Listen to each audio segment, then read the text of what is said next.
আছে, প্রিয়াঙ্কার কাছ থেকে পুরো বিষয়টা বিস্তারিতভাবে জেনে নেব। প্রিয়াঙ্কা, একটা তুমি যেরকম বললে ইডি আবেদন করেছে এফআইআর নিয়ে সিবিআইকে হস্তান্তর করা হোক, যেন তাদের বিরুদ্ধে এফআইআরও স্থগিতাদেশ দেওয়া হয়, সেই আবেদনও রাখা হয়েছে।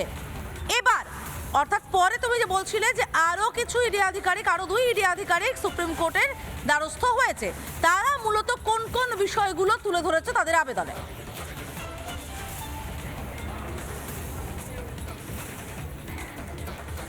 একেবারে সমাদৃতা, দেখো, প্রশান্ত চান্ডিল অর্থাৎ যার হাত থেকে ফাইল কেড়ে নেওয়া হয়েছিল বলে অভিযোগ জানানো হয়েছিল ইডির তরফ থেকে, যে মুখ্যমন্ত্রী যার হাত থেকে ফাইল কেড়ে নিয়েছে, সেই প্রশান্ত চান্ডিল যেরকম সুপ্রিম কোর্টের দ্বারস্থ হয়েছেন, তার সাথে আরও 2 ইডি আধিকারিক তারাও সুপ্রিম কোর্টের দ্বারস্থ হয়েছে।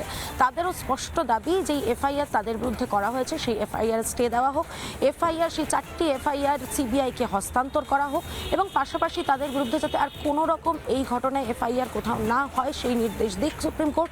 এবং সেখানেও তাদেরও যেই অভিযোগ, তারাও স্পষ্ট অভিযোগ করেছে কিভাবে বাধা দেওয়া হয়েছে তদন্তে, কিভাবে মুখ্যমন্ত্রী গিয়ে তদন্ত বিঘ্নিত করার চেষ্টা করেছেন, সমস্ত বিষয়ে তারাও নিজেদের যেই আবেদন সেই আবেদনে উল্লেখ করেছেন। এবং তারাও সমস্ত ঘটনা, সমস্ত কিছু সিবিআইকে, এই পুরো তদন্তভার সিবিআই এর হাতে দেওয়া হোক সেই আবেদন তারা জানিয়েছেন।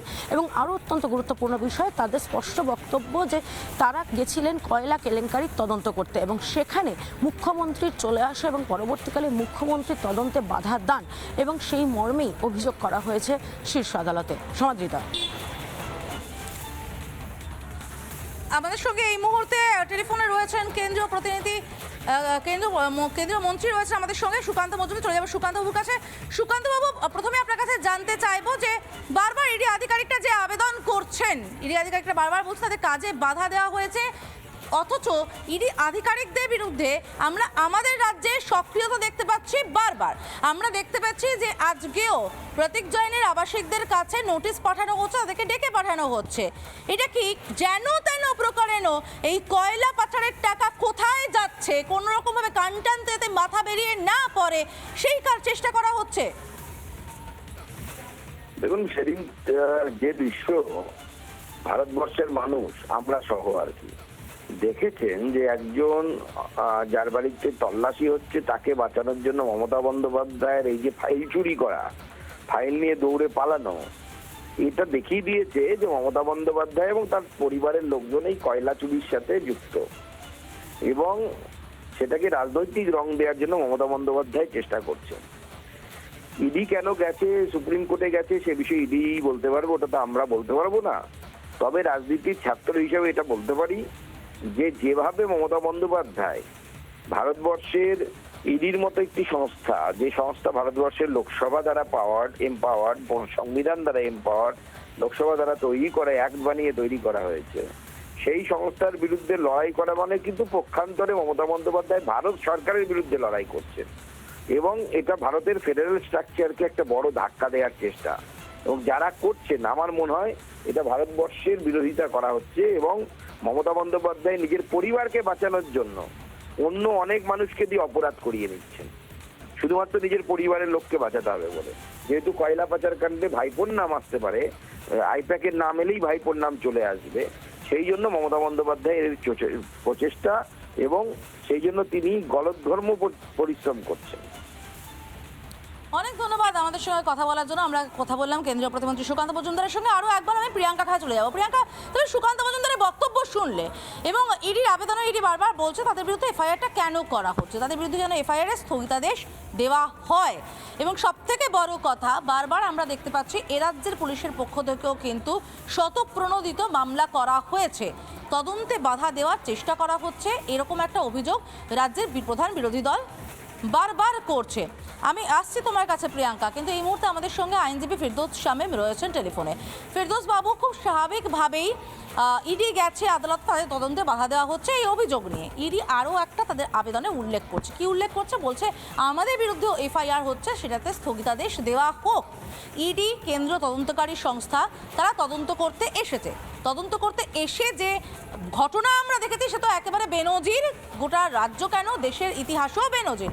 তারপরও ইডির বিরুদ্ধে এই একের পর এক মামলা দেওয়ার চেষ্টা, এটা কি কোথাও কান টানলে দুর্নীতির মাথা বেরিয়ে আসবে কয়লা পাচার চক্রের ক্ষেত্রে, সেই কারণে? দেখুন, এই রাজ্যে যে কোনো তদন্তের ক্ষেত্রে এটা ঘটে, এটা একটি দুর্ভাগ্যজনক ঘটনা।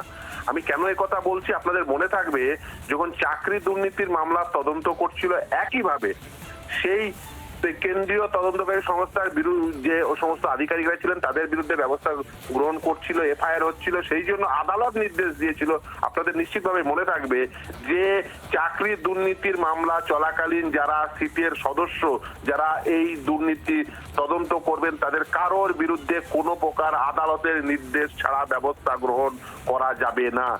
এই রাজ্যে দুর্ভাগ্যজনক হলেও সত্য, এই রাজ্যের ক্ষেত্রে এরকম একটি নির্দেশ দিতে হয় আদালতকে, সাংবিধানিক আদালতকে। তার কারণ এই রাজ্যে অ্যানার্কি তৈরি করতে চান বর্তমানের যে শাসক দল। আমি মনে করি আজকের দিনেও আদালতের নির্দেশ যাই হোক না কেন, আদালতের নির্দেশ তো হবেই, কিন্তু আজকের দিন পর্যন্ত এখনো পর্যন্ত এভিডেন্স গুলো রিকালেক্ট করা গেল না। যে কোনো মুহূর্তে এই এভিডেন্স ট্যাম্পার হয়ে যেতে পারে এবং হওয়ার সম্ভাবনা প্রভূত, যে এভিডেন্স অল্টার হয়ে যেতে পারে, অর্থাৎ যে কাগজ ছিল অন্য কাগজ চলে আসতে পারে, এভিডেন্স গুলোর ধ্বংস করে দিতে পারে। ফলে ইডির উচিত অধিকতর কেন্দ্রীয় বাহিনী নিয়ে গিয়ে সেই এভিডেন্স গুলো যার বাড়িতে থাকবে, সে মুখ্যমন্ত্রীর বাড়িতে থাকতে পারে, নবান্নের 14 তলায় থাকতে পারে, যেখানে থাকুক, সেখান থেকে মাটির নিচে থাকলেও মাটি খুঁড়ে সেই এভিডেন্স গুলো আগে কালেক্ট করা উচিত। তার কারণ একটি তদন্তের ক্ষেত্রে এভিডেন্স হচ্ছে সব থেকে গুরুত্বপূর্ণ বিষয়। মুখ্যমন্ত্রী সেই এভিডেন্স নিয়ে পালিয়ে গেছেন, সেদিনই ইডির উচিত ছিল ওকে গ্রেপ্তার করা। এখনো পর্যন্ত ওকে ছেড়ে রেখেছে কেন, এটাই আমি অবাক হয়ে যাচ্ছি। আর এর সঙ্গে এই মুখ্যমন্ত্রীর সঙ্গে পুলিশরা ছিল, পুলিশ আধিকারিকরা ছিল, আইপিএস আধিকারিকরা ছিল। পুলিশের সামনে রাজ্যের মুখ্যমন্ত্রী দুষ্কর্ম করেছেন, বেআইনি কাজ করেছেন, যেটা আইনের চোখে শাস্তিযোগ্য অপরাধ, কগনিজেবল অফেন্স ঘটিয়েছেন, কগনিজেবল নন ভেলেবল অফেন্স ঘটিয়েছেন। এতটা সত্ত্বেও তিনি এভিডেন্স দিয়ে পালিয়ে গেছেন, কেউ কোনো ব্যবস্থা গ্রহণ করেনি।